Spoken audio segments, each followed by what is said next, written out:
welcome to the fourth session. We get in continuation with this. Okay.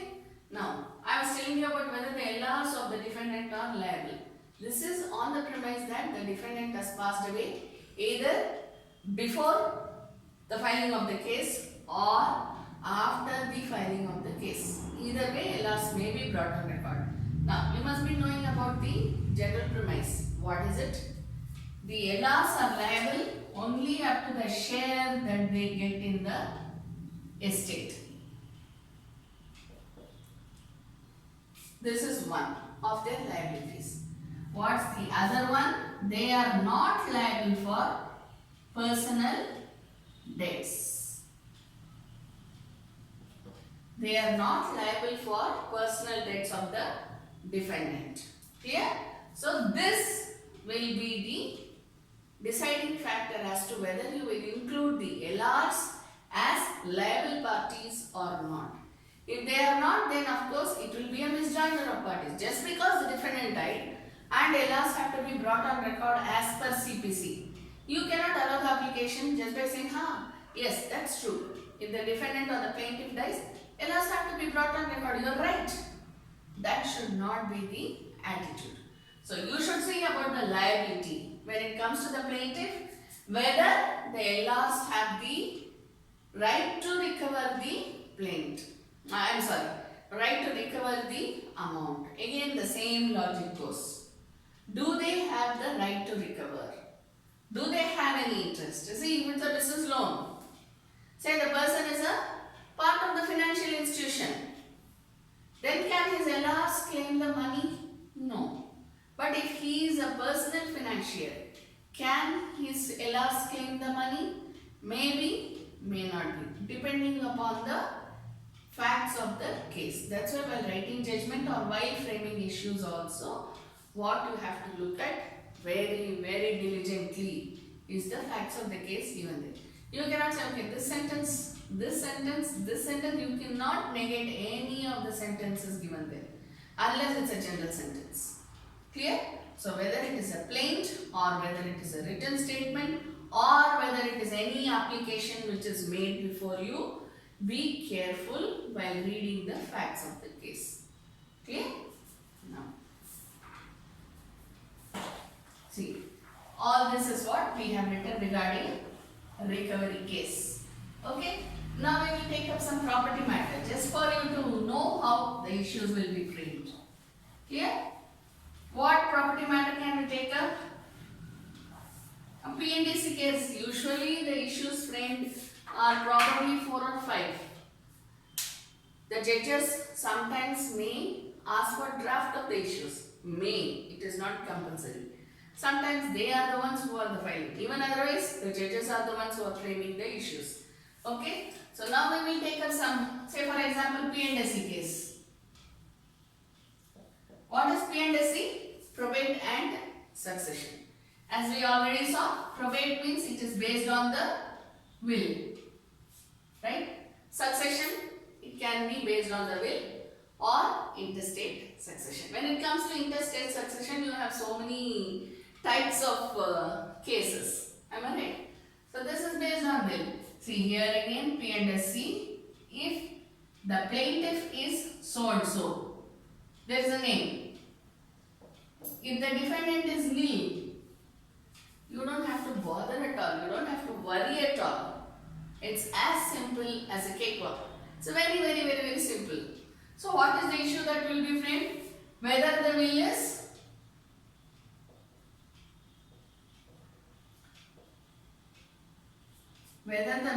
produced by the petitioner is valid. Okay? This will answer all your questions. See, when you are saying whether it is valid, it will be about the, as you know, will is not compulsorily registrable. So if it is not compulsorily registrable, you don't even have to check whether it has been registered or not. Right? But how should it be? It should be executed.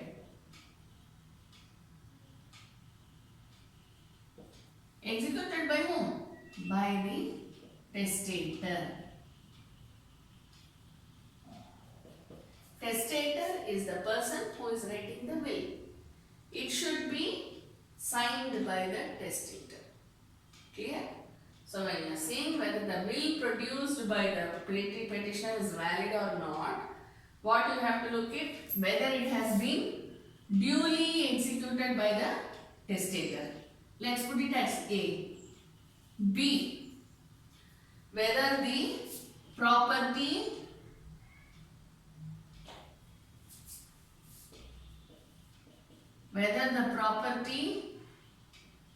mentioned in the will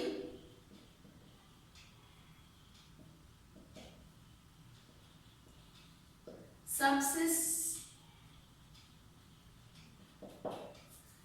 If I have written a will on my house, say I have one particular house and I write a will. Before I die, I sell the house. Then my daughter or son or whoever it is comes, approaches the court and says, see, my mother has written a will, so this house should be mine. Can a person write that? No. Why? Because there should be a locus standi. If a person has to ask for property regarding a will that I have written, that person should have locus standi. How will you decide upon whether the person has locus standi or not? How you will do it? One thing, whether it has been duly executed by me. One, whether the property mentioned in the will still subsists. If I have sold the property and I died, then my son or daughter or whoever it is cannot approach the court and say, this is mine, give the property back to me, because my mother has written it in my name. No. Clear? So whether the property mentioned in the will subsists. This is very, very important. And whether there are, second one, any other heirs who have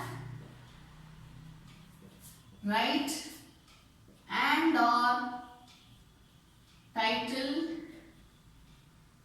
and or interest. See, this you should write. Why you should write about right, title and interest? Whether there are any other heirs, there may be so many heirs. I am there, I may have so many of my cousins, so many of my aunts and uncles, probably my grandparents as well. Okay? But will they all be heirs who can take charge? No. They should have right, title or interest. If there is a will, only the person in whose name the will is written can file a P&SC case.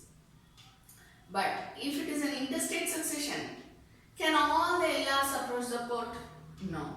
Unless it's an ancestral property. If it's an ancestral property, completely a different issue. But if it is a self-acquired property, only the immediate family can approach the court. Right? So in that also we have so many variations, which is deemed to be ancestral, which is deemed to be a Hindu undivided family, which is deemed to be a nuclear family. We have so many differences with it. All this has to be taken into consideration. Okay?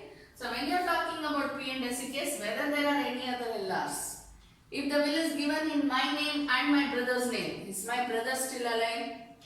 Does he have any right and claim? Or he has given me a release deed saying that, no problem sister, you take the property which has been given to me under the will. I don't want it. So if there is, whether there is a release deed, anything can be taken into consideration. That's why I said facts of the case are very important. Don't neglect to read the facts of the case diligently. Clear?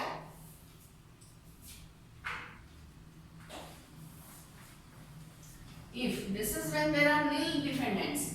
If there are defendants, then you will have so many questions. Whether they have the right, title or interest. Why they were not included in the will. What made the testator not include them in the will. If I am filing a P&SC case saying that the will is in my name. My father gave the property to me. But I have so many sisters and brothers. And all of them say, no, all of us have an equal share in the property. So suppose they file a case like that, then how will I be able to tackle it? I should say no, the will is in my name and it is self-acquired property of my father. And it is my father's will in whosoever's name he wants to write it. So I should be in a position to defend myself when I am filing a P&SE case. Clear?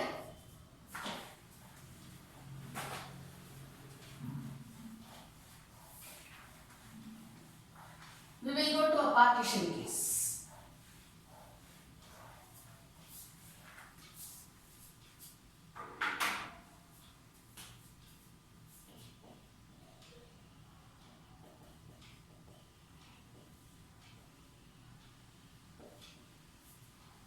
Okay, this is a partition case. Say for example, there is 10 acres. 10 acres of land. It is an ancestral property. Obviously, only then there will be a problem. Am I right? So, it's an ancestral property, 10 acres, and there are 5 people who have the right, title, interest. Each of them says, do it for me, do it for me, do it for me. Out of these 5, say suppose all the 5 are included in the agriculture. All the 5 take up agricultural activities in the 10-acre land and they are all cousins. Take any premise that you want. They are all cousins. They are all doing the ploughing and whatnot for the agriculture, right? So all this happens and it's an ancestral property. Now what they want is the partition. Clear? Now, first of all, when you have to deal with a partition case, you should know the Hindu Succession Act. You should know the Indian Succession Act, right? Because India is a diverse nation. You have religions. We cannot help it. We have many religions. So when you are looking at the partition case, first question would be whether they are governed by, they in the sense the plaintiffs, okay? Plaintiffs and defendants. Governed by whether the parties, let me put it very formally, whether the parties are governed by the Hindu Succession Act or Indian Succession Act.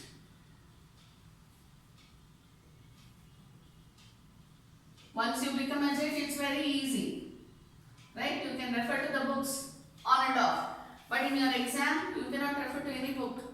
So you should know at least the shares, who all will get shares, what is the extent of shares that each person may get, not will get. Be careful with your words. Okay? So, whether the parties are governed by Hindu or Indian Succession Act. If it is Hindu Succession Act, then whether they are class 1 heirs or class 2. Okay. If it is Indian Succession Act, then they are whether they are the lateral relatives or whether they are the vertical relatives. Again, you have quarter, half, am I right? All those differences. So you should know what type of heirs they belong. So how you will write? Whether the parties, in parties when you are writing, you have to say PW1, PW2, DW1, DW2, right? Whether the parties belong to class 1, class 2 hair, lateral, vertical, whatever they belong to. You should be in a position so that you can write your answer like this. Then, to what extent they are entitled? What shall be the extent of shares? See, here it is very easy calculation. 5 people who are contending. If all the 5 five are entitled to the share, then it will be 2 acres each. It's very simple mathematics. But suppose it is a very difficult calculation. Either there are too many relatives, too many co-partners. See, in some of the cases there are 108 co-partners. There was a case, okay? 108 co-partners. When it is 108 co-partners, you should be in a position to see how you can divide the land. That would be quite difficult, am I right? So here it is very simple example what we have taken. So the extent to which they are entitled. Again, what will this be based on? Whether they are class 1S, class 2N, lateral, vertical, what sort of relations they have with the person who passed away or the person who is still living and wants to partition his property. Clear? Then.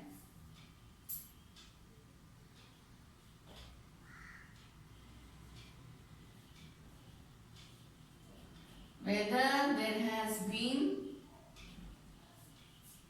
any document executed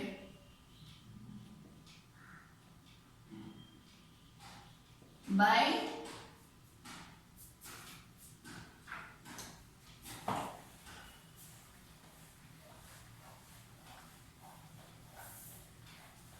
any party regarding the relating to the suit schedule property. Why you should know this? Again, whether there has been any document, whether there has been a release deed, whether there has been a will which has been left, whether there is already a partition deed which has been entered into at an earlier stage but which has not been registered. Clear? Of course, partition deed is compulsorily registerable, but we see that some of the partition deeds are not registered if it belongs to a very olden times. So that time probably it was not necessary. So it will not be registered. So in that case, can it be taken to be duly executed? All this you should know. Why? Because Evidence Act says when a document is deemed to be duly executed, you should look at the age, time period when it was executed. So that also you will be checking here.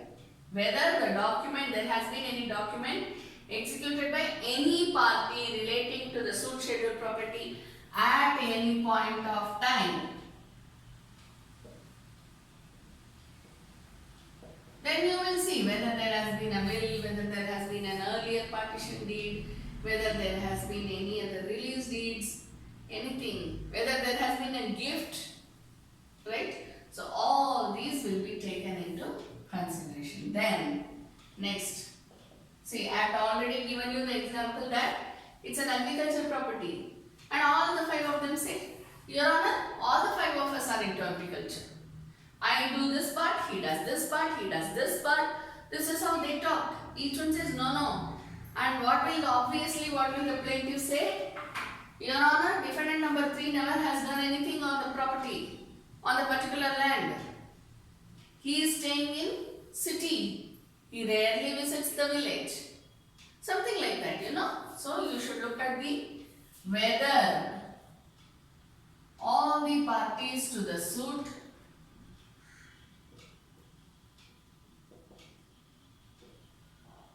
contribute to the work, or is there any involvement of any sort.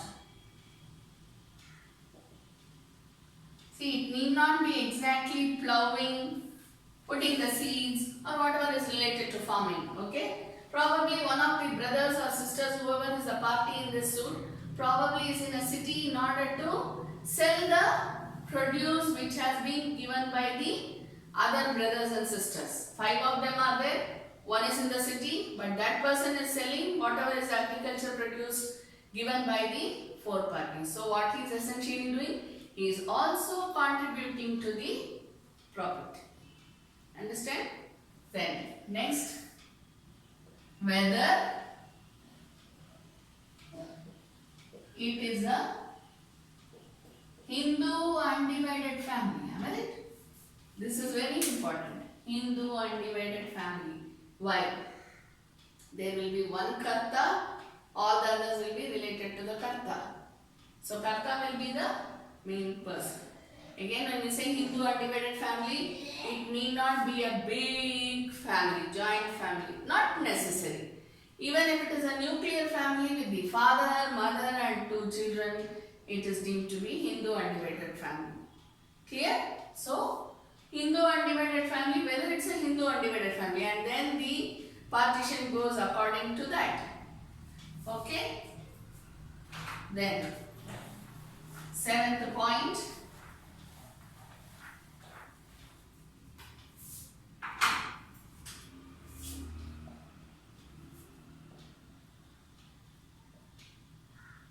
Whether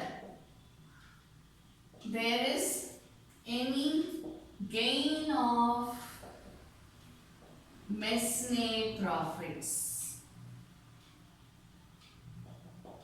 Not always necessary in a partition case, but if the possession, see, this is a purely agricultural land, but in this also, out of the agricultural land produce, probably one of the person has taken mesne profits. What is mesne profits?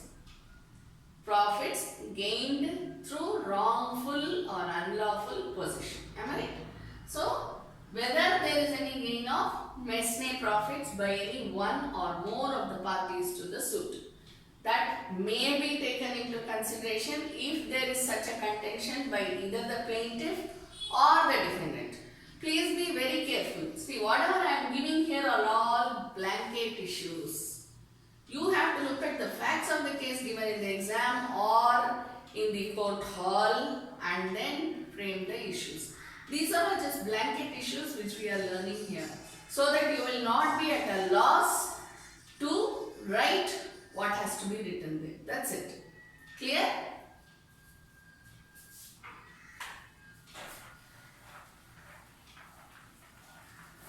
So with this we finish the framing of issues for the partition case. Now we go to judgment writing. Now we have done 3 cases for framing of issues.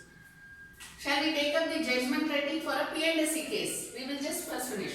Before that, I would like to tell you one thing. Judgment writing, any order passed by the court is a judgment. Am I right? So how will it be? Any order dismissing the case shall be deemed to be a judgment.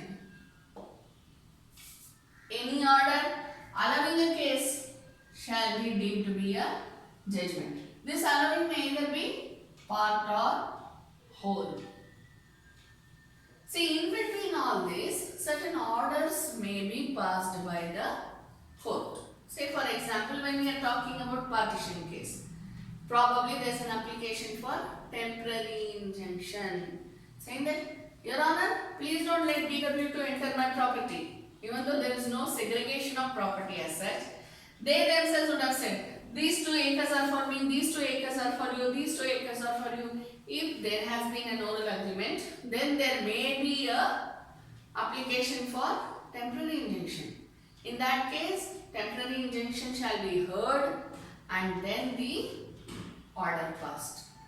Clear? So that would also be deemed to be an interim decree, and that is appealable, you know that. So that's an interim decree. That is different. Judgment is different. Clear?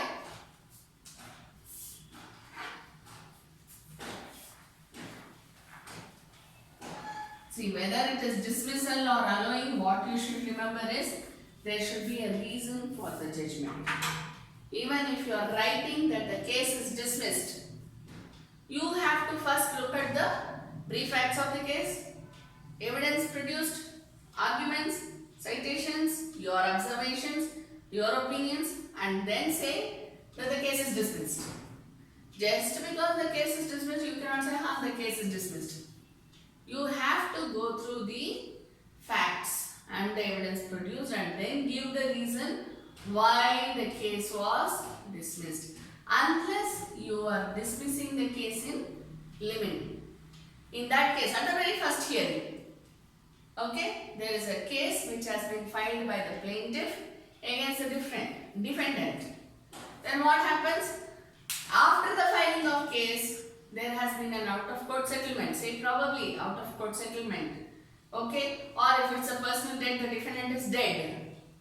Something like that. There is some reason to it. Okay? So in that case, at the very first hearing, what will happen? The case will be dismissed. Am I right? So even then, you will say that the plaintiff filed a case for so and so relief. The defendant is dead. And because it is a personal debt, the case stands automatic. Don't say automatically, the case stands dismissed under law. Simple. Or if it is settled out of court, plaintiff filed for so and so suit. In this case, it is the first hearing. So you cannot say plaintiff produced this evidence, defendant produced this evidence. You cannot write like that. So how you will write? Plaintiff filed the case for so and so relief. The defendant and the plaintiff have settled the matter out of court, hence the case is dismissed as settled out of court. Whatever it is, the facts of the case should be there briefly. Plaintiff has filed the case for so and so relief. Will be the brief facts of the case. What is your observation? It has been settled out of court by both the parties to the suit. What will be the third one? Your decision. What will it say? The case stands dismissed as settled out of court. Even then you have a reason over there in the judgment. Clear? Whether it is a small judgment, big judgment, doesn't matter. If you go through High Court judgments, Supreme Court judgments, or maybe some of the District Court judgments, the way they run into pages, it is really big. Clear? So when you are reading through the judgments, see, you have some of you are practicing advocates. So you will have lot of judgments in your senior's office, or you yourself are doing it independently, so you have dealt with cases. Please go through all those judgments and then you will find the similarity between what I say and what has been written there. Okay? Thank you.